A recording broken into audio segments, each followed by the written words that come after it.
You're listening to Radio Primavera Sound, proudly presented by CUPRA.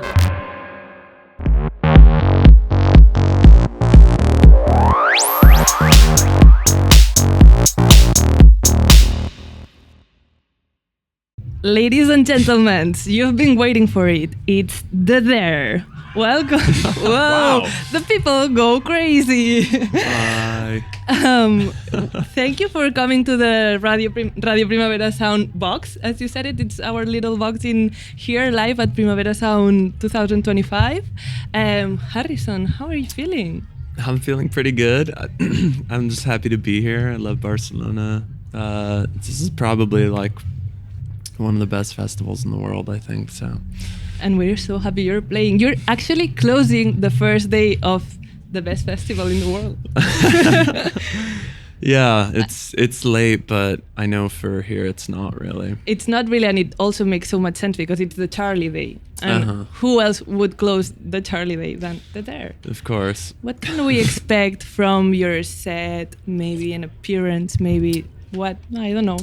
I don't know. I'm just gonna try and, it's like the final one of the night, just try and go as hard as possible. And, if anybody wants to go there with me, then that would be great. I get the The feeling, majority yes. of the people want to go there with you. Actually, they wanted to so much, they maybe will do it twice because you're also playing like in a few minutes at the CUPRA Pulse stage at 9, doing like your DJ set thing. Yeah. So there's also that happening for those who are interested. So check that out. Will it be very different from your set? Well, it's a DJ set, so I guess it's just DJ. But Yeah, I mean, I still have the suit on, Important. I'm gonna be playing a bunch of unreleased songs at the DJ set, and songs by friends and people I admire and all that. What's the best unreleased song? I don't know if I can reveal the titles. There is a song called Cheeky that's coming out, but I'm not playing that one actually. It's not really it's not as dancey. Does cheeky have the same connotations in American English as it does in British?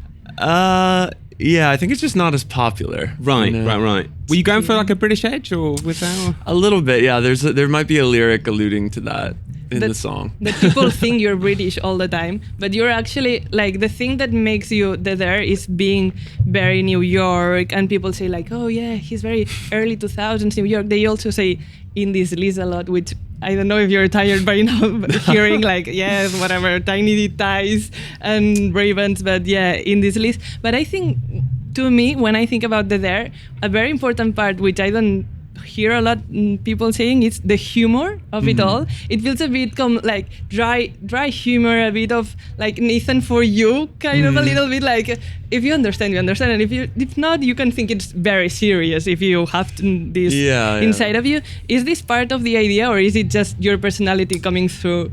Yeah, I love to laugh, really, and a lot of my favorite lyric writers or songwriters in general are just funny, like Jarvis Cocker, obviously, Stephen Merritt from the Magnetic Fields, or like bands like Art Brut, who are underappreciated, I think, and are hilarious. We formed a band. Yeah, it's one of the best songs ever. But I just always like to make people laugh or make myself laugh when I'm writing a song, and sometimes it translates, sometimes it doesn't. But it's also funny when people don't understand, and it's like they don't understand. To me, it's like this kind of repeating Nathan For You of it all. But speaking of your boom and being There and having all these people waiting for you, you had 2 breakout moments, and one of them being girls like going off crazy and being on Obama's summer playlist, which is that was fake. Yeah. Damn, I fall for it. But it could 1,000% be in there because it was everywhere. And I was thinking, Girls, New York, the There. Have you seen Girls, the HBO show? I have. I'm a huge fan. Which girl are you? Which girl?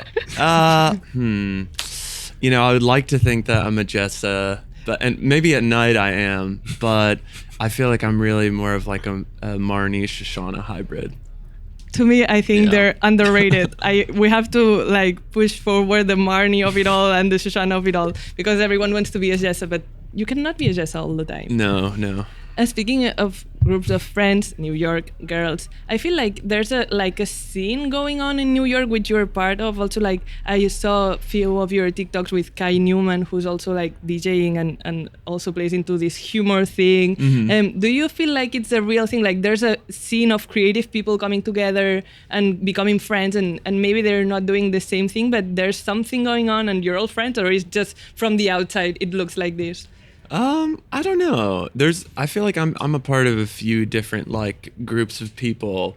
There's definitely like there's all the music people from New York, and then there's like sort of like a New York and LA, like, you know, bi-coastal, if you will, group of people that isn't necessarily doing music like Kai or somebody. Like he's like a comedian mostly, but also does this. I don't know. It's just sort of like a bunch of people who share like a similar sensibility and are also into like sort of more extroverted like forms of art, basically. So I don't know, but love him.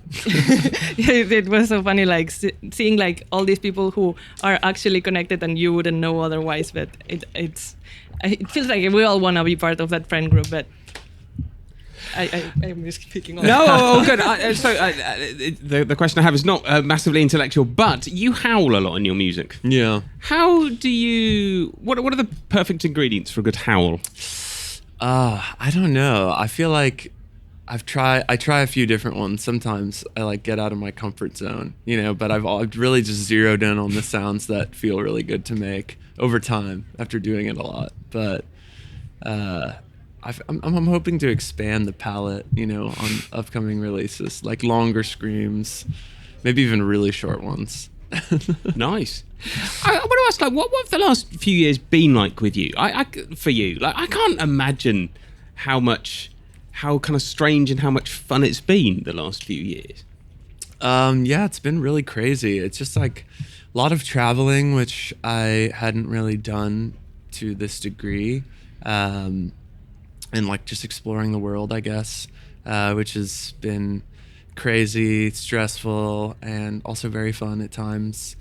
Also, yeah, just sort of like even talking about the LA and New York thing, like meeting sort of like an international cast of characters and like having them in my back pocket is awesome. I don't know. It's all very surreal, you know. Sometimes, like, when I put on the suit and look in the mirror, I'm just like, what the hell is going on? You know what I mean? But does it feel like when you put on the suit, you're like Superman and then there's Ken Clark? Like, you have this difference, like, okay, now I'm there, I guess, when you're looking in the mirror. Like different personas. I don't know. It's complicated, but sort of. Yeah, I mean, it definitely, when I put it on, especially like the full thing, you know, feels like something special is about to happen, you know, and usually there's a reason for it. I'm not just doing it for no reason. I read other interviews by you, and in some of them you spoke about bad taste, and I was really interested in your take. And I also read a quote by John Waters that said, "I was raised in the tyranny of good taste. That's how I learned to rebel and have fun with bad taste, because you have to know the rules to break them."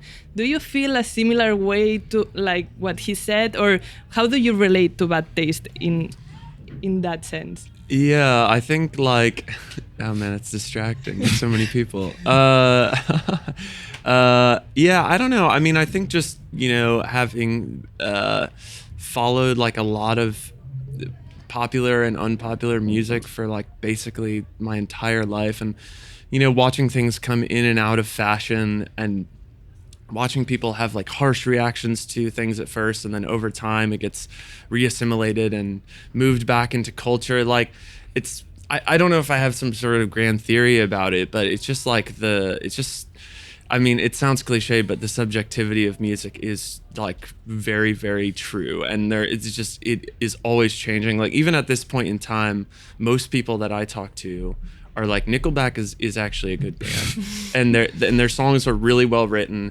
And, you know, 10 years ago, you would get shot for that or something, you know? Where do you stand on that particular matter? I don't listen to them personally, but I mean, unless somebody else is playing it. But the song, like some of the songs are just undeniably well-written pop songs. And I don't know. I think there are ulterior motives at the time that people were against Nickelback for, but whatever. We have one last question, Ma. Sorry, I'm taking over the No, interview. it's good. It's all good. We have to do a second part because we have half of the interview to do. I want to know what's next for there. I guess everyone wants to know. And I read one of your tweets that you said you wanted to write a musical. So maybe that's what's next for you. I would love that. I don't know. I don't know about a musical. I'm not really. You ready regret for that it. tweet? No. I it. do love musicals. I think I had just maybe watched like All That Jazz, which isn't really a musical, but it's one of my favorite movies. It's more of a dance film, but I don't know. I'm gonna stick with making dance music for now. I think, or dance related music, But there's new music coming. Yeah, a bunch of new music. Cheeky. Cheeky. That one's already been announced. And then there's a couple other fun projects that I've been squirreling away that are going to come out either this year or early next year that I'm super excited about. So. And we are also super excited about, and we want to go see you play now. So we 9 will o'clock? release you from the box. 9 o'clock DJing, 4:30 in the morning, playing live. Thank you so much. Thank you so much. Signing off. There. Yeah.